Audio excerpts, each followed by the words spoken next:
Bonjour tout le monde et bienvenue à cette entrevue en direct pour l'activité d'exploration Je m'oriente en live proposée par l'organisme Jeunes Explo stage d'un jour. On est très heureux à Jeunes Explo de vous offrir cette opportunité d'exploration-là à vous les jeunes à la maison pour vous permettre d'explorer divers métiers, diverses professions afin de vous aider là, dans votre cheminement de choix scolaire et professionnel qui n'est pas question toujours évidente, on comprend bien.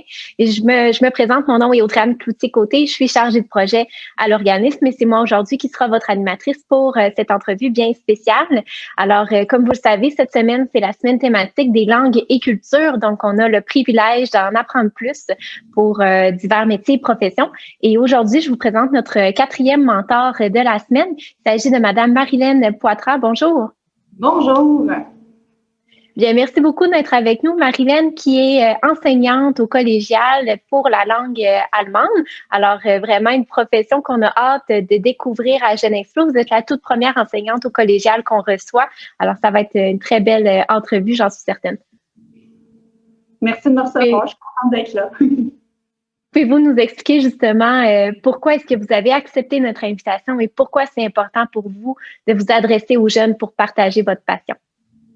Ben, quand Jeunes Explo m'a contactée, je n'ai même pas hésité une seconde. Je travaille au collégial, je travaille avec des jeunes de 17 à 19 ans là, et je sais à quel point c'est une période où on s'interroge sur nos choix de carrière, où on va, puis c'est pas facile. Donc, toutes les occasions pour essayer de nourrir la réflexion chez les jeunes de cet âge-là, là, je sais que ça s'adresse, on a peut-être en ligne des secondaires 4, 5, mais on en a peut-être aussi, peut-être jusqu'à quoi, début vingtaine. Ça me fait vraiment plaisir là, de venir contribuer à leur réflexion. Et puis, on sait donc que vous êtes enseignante au collégial en langue seconde, plus précisément en allemand. Pouvez-vous nous parler un petit peu de votre environnement de travail? À quel cégep est-ce que vous exercez votre carrière? Mais j'enseigne depuis 2006 au cégep régional de Lanaudière à Joliette. Donc, Joliette, c'est une ville au centre de Lanaudière. C'est un cégep où il y a des programmes préuniversitaires comme dans tous les autres cégeps. On a des techniques aussi. Je vais pas toutes les nommer parce que je vais peut-être me mettre à bégayer pour toutes les nommer, mais on a technique de gestion agricole, technique de génie civil. On a plusieurs programmes techniques intéressants. Puis ce que je dirais sur Joliette, c'est une ville de grandeur moyenne. On est à 45 minutes de Montréal, donc c'est quand même rural, mais à proximité quand même d'un grand centre urbain. Je sais pas s'il y a autre Merci chose pour les précisions. J'espère que ça peut éclairer un peu les jeunes par rapport à où est-ce que vous vous situez, puis la grosseur aussi du cégep, parce qu'il y a des cégeps qui accueillent beaucoup d'étudiants, d'autres, c'est un peu plus petit, là, dépendamment du lieu. On a environ 2000 étudiants. Donc, quand même un bon cégep. Il y a beaucoup de monde, beaucoup d'étudiants.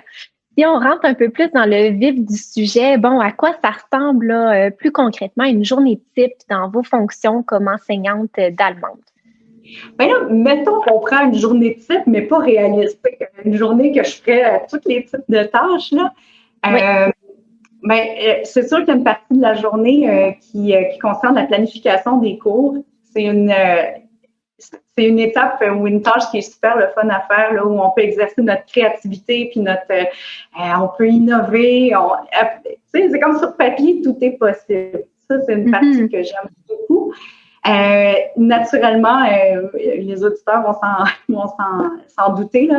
Ensuite, c'est la prestation de cours. Donc, je rentre en classe, je donne mon cours et je tripe d'être avec des étudiants. Vous l'avez dit, j'enseigne l'allemand. Les étudiants ont choisi le programme de langue, ont choisi allemand. Donc, c'est juste le fun. C'est d'avoir du plaisir, d'être quand même dans la rigueur, de bien faire les choses, mais d'avoir du plaisir avec eux, de le faire dans le plaisir. Puis, donc, c'est une partie qui est très le fun. Ensuite, il y a de la correction. Ça, je dirais pas que c'est ça qui est le plus fun, mais ça fait partie des tâches des profs. Les autres tâches, parfois, on y pense moins. C'est un peu l'envers du décor. On a des comités sur lesquels on siège pour la vie du programme. Le programme dans lequel j'enseigne, j'aurais dû le dire tout à l'heure, c'est Arts, Lettres et Communication, option langue. Mais ce programme-là, il y a une vie, il y a des cours dont il faut s'assurer qu'il y a une cohésion dans le programme. Donc, il y a des comités de programme. Puis à partir de là, et c'est ça que j'aime dans un milieu collégial, on peut s'impliquer selon nos intérêts. Moi, ça correspond bien à ce désir-là de faire une différence dans mon milieu. Donc, toutes sortes de comités pour essayer de faire une différence dans l'environnement collégial. Le professeur de langue, quand les étudiants viennent s'inscrire en langue, ce qu'ils souhaitent, c'est qu'il y ait des voyages organisés à l'étranger, donc des activités culturelles, soit dans la région ou soit à l'international. Donc, une journée type, je pourrais avoir sur l'heure du dîner une rencontre avec mon collègue et là, on continue d'avancer l'organisation d'un voyage à Berlin pour l'avoir fait plusieurs fois.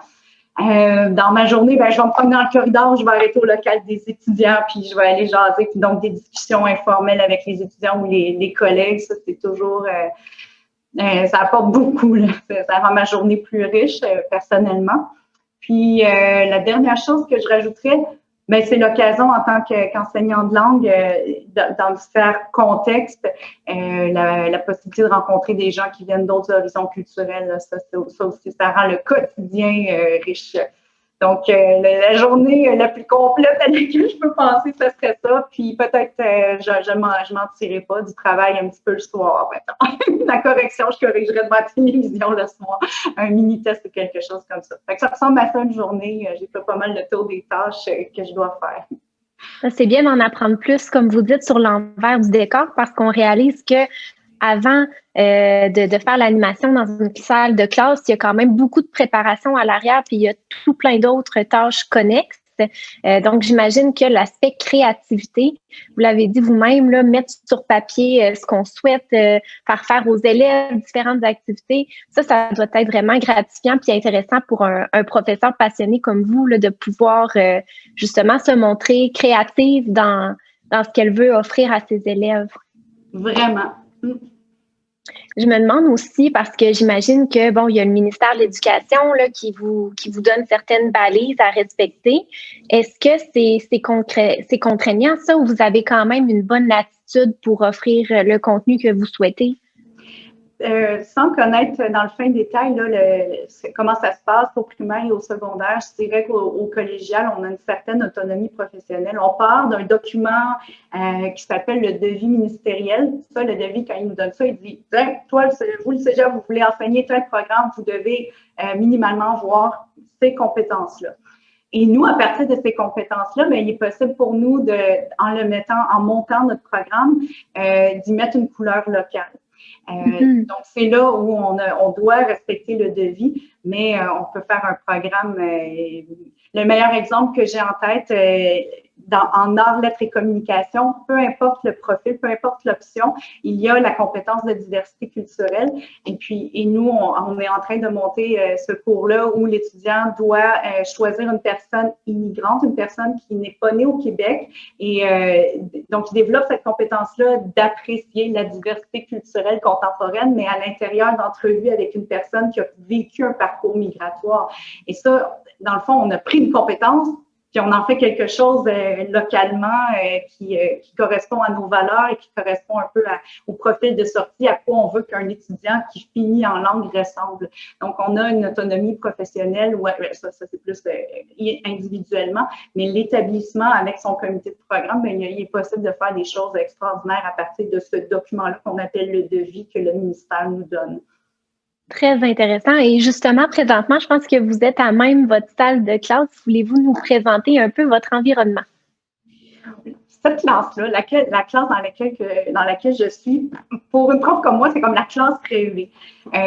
Pour avoir étudié tout mon parcours, la plupart des classes, la grande majorité des classes, c'est des pupitres en rang d'oignon. Cette classe-là, on le voit un peu, elle a une configuration différente. On a ici, on le voit peut-être comme on a le bureau du prof qui est au centre de 6 tables. Sur chacune de ces tables-là, il y a un ordinateur. L'ordinateur est relié à téléviseur. Et en fait, les tâches que je demande de faire aux étudiants, les activités d'apprentissage qu'ils doivent faire, ben, ça peut être, par exemple, ça c'est un exemple tout à fait typique, voire banal de ce que je peux demander aux étudiants de faire. Donc, il y aurait, par exemple, à cette table-là, un groupe d'étudiants qui a la tâche de faire la biographie en allemand d'une personnalité connue. Donc, on aurait, et en fait, le groupe travaille sur une carte mentale. Et sur chaque table, en fait, je peux voir à l'écran comment la tâche évolue, comment ça évolue, ce qu'ils sont en train de faire. Ça permet une collaboration à l'intérieur de l'équipe, mais d'une équipe à l'autre, on désigne par exemple des espions industriels qui regardent sur les autres téléviseurs ce que les autres font. Donc, on a vraiment une collaboration. Je pense que c'est le gros avantage d'une salle comme ça, l'aspect collaboratif. Donc, vraiment, on voit que la technologie, ben, c'est vraiment aidant là, pour justement faciliter votre travail d'enseignant. Puis aussi, ça apporte une certaine couleur, puis des défis aussi différents des classes conventionnelles. C'est vraiment intéressant. Oh oui, c'est complètement différent. Puis en fait, c'est l'idée de, oui, les technologies sont là, puis c'est d'en tirer un potentiel, puis d'aller chercher ce dont on a besoin pour que nos activités d'apprentissage soient plus riches. C'est vraiment chouette. Si on parle d'une question un peu plus personnelle, pourquoi est-ce que vous avez choisi l'allemand plus particulièrement? Elle vient d'où cet intérêt-là pour cette langue? Bien, comme plusieurs jeunes peut-être qui nous écoutent ou nous écouteront, je fais partie de ceux qui se sont d'abord inscrits en sciences nature au cégep parce qu'en secondaire 4 et 5, on nous dit ça ouvre toutes les portes. Alors, Mini Madeleine s'en va en sciences nature et n'est pas faite pour les sciences nature, pas du tout. Et à Joliette, en fait, à ce même moment, commençait un nouveau programme. Vraiment, au tout début, le programme, à l'époque, ça s'appelait Arts et Lettres, option langue. Et j'ai fait partie de cette première mouture-là. Et honnêtement, le premier moment crucial dans ma vie professionnelle ou dans le début, ce qui était pour être plus tard ma carrière, c'était les premières minutes dans mon cours d'allemand. Les premiers instants, j'ai appris à dire bonjour, comment ça va, puis je suis rentrée chez moi, j'ai dit ces mots-là à ma mère et j'ai dit c'est ce que je veux faire. Je savais à ce moment-là, le premier moment au cégep dans le programme de langue en allemand, que je voulais faire quelque chose qui était en lien avec l'allemand. Mais Mimi Madeleine a pensé qu'elle voulait faire de la traduction parce que j'aime beaucoup la grammaire, j'aime les livres et logiquement, par la suite, je me suis inscrite en études allemandes à McGill. Et pour me rendre compte que je ne suis pas faite pour la traduction, je ne suis pas faite pour être assise devant un ordinateur. J'ai besoin de monde, j'ai besoin d'être avec des gens. Et là, il se trouve que j'ai eu une chance absolument extraordinaire. Je viens de la région ici à Joliette. L'enseignante d'allemand que j'avais prenait sa retraite et elle m'a recrutée. Très grande chance. Donc, en fait, ça l'a dirigé mon parcours vers l'enseignement. Puis le deuxième moment crucial, c'est les premières secondes dans la classe avec les étudiants, puis cette espèce de regard-là ou ce feeling-là dans la classe, je me suis dit, je suis vraiment à ma place. Donc, rétrospectivement, cette enseignante-là qui m'a recrutée, elle avait vu quelque chose en moi que moi-même, je ne voyais pas. Donc, des fois, on se voit ou on fait des choix qu'on pense être les meilleurs à ce moment-là. Et parfois, les gens autour de nous voient autre chose, ont une autre perspective sur nous. Il se trouve que je ne pourrais pas être ailleurs au monde qu'ici. Donc, voilà, c'est ce qui m'a amenée ici. C'est vraiment intéressant votre parcours, puis ça rejoint probablement aussi beaucoup de jeunes à la maison qui ont un intérêt pour les langues secondes. Souvent, ce qu'on entend, c'est de dire ben si tu as un intérêt pour les langues, la traduction, ça pourrait être une belle avenue, mais il faut pas oublier aussi que c'est possible d'enseigner les langues. Puis ça aussi, c'est une très belle profession qui rejoint la passion aussi là, pour les langues et le voyage et la culture. Donc, vraiment un très beau parcours. Si on parle un peu plus précisément de la formation qui est nécessaire pour exercer comme enseignante en langue seconde ou collégiale, qu'est-ce que ça prend là, côté bagage scolaire? Ça prend, en sortant du secondaire, ça prend une formation collégiale. Donc, par exemple, un programme préuniversitaire, par exemple, langue. J'ajouterais cependant la précision par rapport au programme Arts, lettres et communication, option langue, qui a quand même un minimum en anglais à avoir. Les élèves de quatrième, 5e secondaire ont peut-être commencé à en entendre parler, le test de classement à l'entrée au cégep, que tout étudiant qui rentre au cégep doit passer. Mais à ce test-là, pour être admis en langue, il y a un niveau, le niveau 101, je ne vais pas dire de bêtises, le niveau 101 qui est requis à mon cégep. Ça peut être différent ailleurs. Donc, un prix universitaire, par exemple, en langue.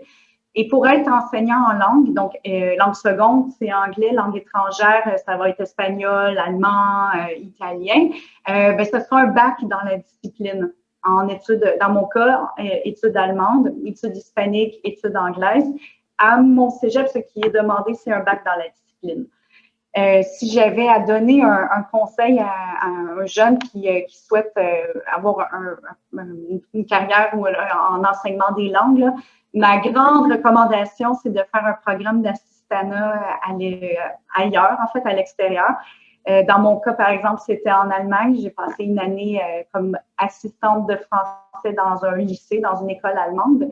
Mais il y en a au Mexique, il y en a en Grande-Bretagne, et à l'intérieur ici du Québec aussi. Et ça, c'est un partenariat entre le Québec et l'Allemagne et ces pays-là, en fait, ces pays partenaires-là. Mais il y a aussi à l'intérieur du Canada un programme qui s'appelle Odyssée, qui permet d'aller travailler dans une autre province.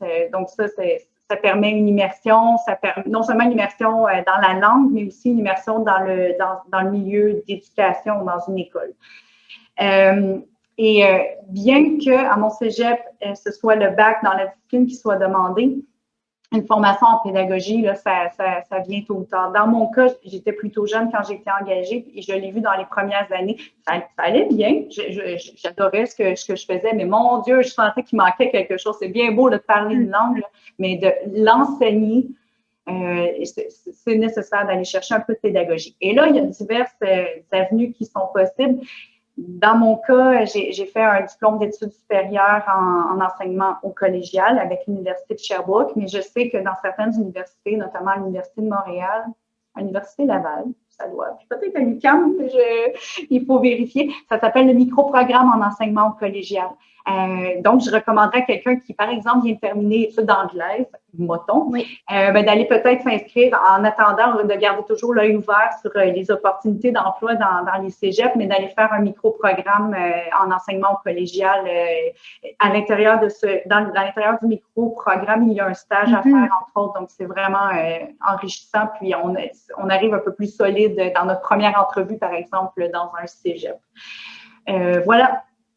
C'est quand même un élément qui différencie bien la formation puis les exigences pour un enseignant qui enseigne, par exemple, au primaire ou secondaire versus au collégial. Ce que je comprends, c'est qu'au collégial, si on a, par exemple, justement une formation en philosophie pour les profs de philo, une formation en langue pour les profs de langue, c'est pas nécessairement des gens qui ont fait des études là, comme enseignants au secondaire ou au primaire, mais sans doute qui ont fait là, le certificat en pédagogie pour pouvoir bien livrer la matière en classe. Mais ce que je remarque, c'est vraiment ça qui différencie là, les profs primaires, secondaires que collégiales. Oui, bien en fait, ça s'explique surtout par le fait que le cégep est considéré comme l'enseignement supérieur. On va vraiment prioriser les connaissances disciplinaires. Le prof en philosophie, on veut qu'il y ait une formation solide en philosophie, c'est vraiment ce qui est prioritaire. Et on va supposer que soit avant l'entrée dans la profession ou au cours de sa profession, qu'il va aller rajouter des cordes à son arc par rapport à la pédagogie. Oui. Donc, mais au départ, il est expert dans sa matière. Je vais enchaîner avec une question ici de Marc-Antoine que je trouve très pertinente. Il se demande quel est le plus grand défi lié à votre profession? Que ce soit en temps de pandémie ou pas en temps de pandémie, là, en pas temps de pandémie, de maintenir la motivation et la persévérance chez les étudiants. Au cégep, là, c'est un moment où on s'interroge. Donc, si je regarde, par exemple, une classe typique devant moi, j'en ai quelques-uns qui savent ce qu'ils veulent faire. J'en ai qui passent par les langues pour aller dans un domaine universitaire qui est pas en lien nécessairement avec les langues. J'en ai d'autres qui triplent. J'en ai des geeks de langue et eux, ils vont s'en aller là-dedans, c'est clair. Et j'en ai d'autres qui sont dans une phase exploratoire. Donc, surtout avec le temps de la pandémie puis l'enseignement en ligne, mais même en classe, de maintenir la motivation chez l'étudiant. La réalité d'un étudiant, c'est pas toujours facile. Il y a une job, il travaille. On le sait, l'anxiété, à quel point beaucoup de gens en souffrent. Mais les étudiants, il y en a plusieurs qui souffrent d'anxiété.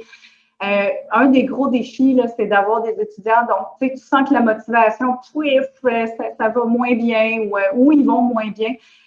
Et c'est d'essayer de les ramener, puis parfois, ils ne restent pas en langue, parfois la vie les appelle ailleurs et on est content quand on voit un étudiant qui a trouvé sa voie. Mais je trouve que le plus difficile, c'est quand on voit qu'ils vont moins bien, qu'ils ont plus de la difficulté à s'organiser. Le passage du cégep au secondaire, c'est pas facile pour tout le monde. On devient soudainement, alors qu'au secondaire, on était bien encadré. C'est plus souple, il faut être autonome au cégep, il faut être discipliné. C'est des défis pour les étudiants, puis nous, les profs, de les accompagner là-dedans. C'est un défi, c'est le plus gros défi à mon sens. Ouais. Effectivement, ça doit être un défi au quotidien de les garder motivés, mais aussi ça doit être extrêmement valorisant, puis ça doit être votre paye en tant qu'enseignante de voir justement les étudiants réussir puis surmonter des fois les défis, les obstacles. Donc, autant que les garder motivés, c'est un défi, que ça doit être aussi votre paye d'une certaine façon quand vous voyez des succès. Ah oui, tout à fait. L'étudiant qui entre en première session, j'ai la chance de leur enseigner parfois plus d'un cours dans la même session. Donc, quand on est en classe, là, en pas-pandémie, je les connais, les étudiants, et de les voir cheminer, puis d'apprendre à les connaître et de les voir partir à la fin, graduer, là. Ah oui, ça l'est la paix. C'est vraiment très gratifiant. C'est beau. C'est juste beau à voir. Vous venez de nommer aussi un autre élément qui différencie l'enseignement au secondaire puis au collégial, c'est qu'au collégial, c'est des sessions, c'est pas des années d'enseignement.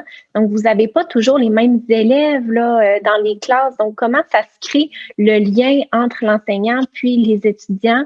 Comment vous vivez ça au quotidien? Mais là, je vais parler pour moi, en fait, de vraiment une réponse très personnelle. Là. Oui. Dans le programme de langue dans lequel j'enseigne, il y a allemand 1, 2, 3, 4. Il y a 4 sessions dans un programme préuniversitaire au collégial. Donc, je les vois au moins une fois par semaine. Et si c'est pas plus, des fois 2 puis 3 fois par semaine, très rapidement dans le groupe de langue. Et ça, je peux imaginer que c'est un peu ça dans pas mal de programmes de langue à travers le cégep, à moins d'avoir un très, très gros cégep. C'est une petite gang. La gang se soude, se crée, il y a un sentiment d'appartenance quand même assez tôt qui se développe. Puis ça se fait naturellement. Là, je sens que j'en fais partie. Puis c'est vraiment, dans mon cas personnel, assez tôt dans la première session, c'est quelque chose qui se met déjà en branle pendant 2 ans, en fait, pendant 4 sessions. Et puisque c'est des cours à option, ben les étudiants sont aussi volontaires. Hein? C'est une certaine passion de faire des cours en langue comme ça. Donc, vous partagez déjà ensemble un beau lien, puis vous partagez la même passion, ça doit aider. Là. Effectivement. Il faut quand même juste préciser que quand ils choisissent le programme de langue, c'est un package deal. Là. Ils ont vraiment je m'en viens en langue, je sais que je vais avoir allemand, je vais avoir ces cours-là, donc c'est le programme qu'ils ont choisi. Oui. Je vais enchaîner avec une autre question ici de la part de Sophie qui se demande quelles sont les autres possibilités d'emploi possibles pour les gens justement qui ont un baccalauréat en langue étrangère, en langue seconde. Si on ne veut pas nécessairement travailler comme enseignant au collégial, ça serait quoi les autres avenues possibles? En études allemandes au Québec, à moins de continuer au niveau de la maîtrise et de faire de la traduction. J'avoue que c'est limité si on reste au Québec. En études anglaises, c'est là où je vais m'empêtrer un peu. Là, je veux pas. L'enseignement. Je viens parler de l'enseignement. J'ai réfléchi. Audrey-Anne, aide-moi. En fait, c'est de savoir, est-ce que c'est possible, disons, de travailler en rédaction pour un journal ou bien est-ce que c'est possible d'aller travailler à l'étranger aussi quand on a des études en langue? Est-ce que ça ouvre comme ça des portes? Je vais, dans mes anciens étudiants qui ont continué en études allemandes, j'en ai pas beaucoup, j'en ai quelques-uns. Il y en a plusieurs qui ne sont pas au Québec présentement, sont vraiment établis. C'était ça, là, c'était leur rêve, ils réalisent leur rêve, ils sont établis maintenant en Allemagne, par exemple. Mais je suis plus à l'aise de répondre peut-être après le programme préuniversitaire en langue. Là, à ce moment-là, tout programme universitaire qui n'a pas de préalable spécifique est accessible pour les étudiants qui ont fait le programme de langue. Je vais pas raconter des bobards. Études allemandes, c'est études allemandes, mais on n'apprend pas un autre métier. C'est de la littérature, c'est du cinéma, de l'histoire, l'histoire de l'art. Ça couvre beaucoup de choses.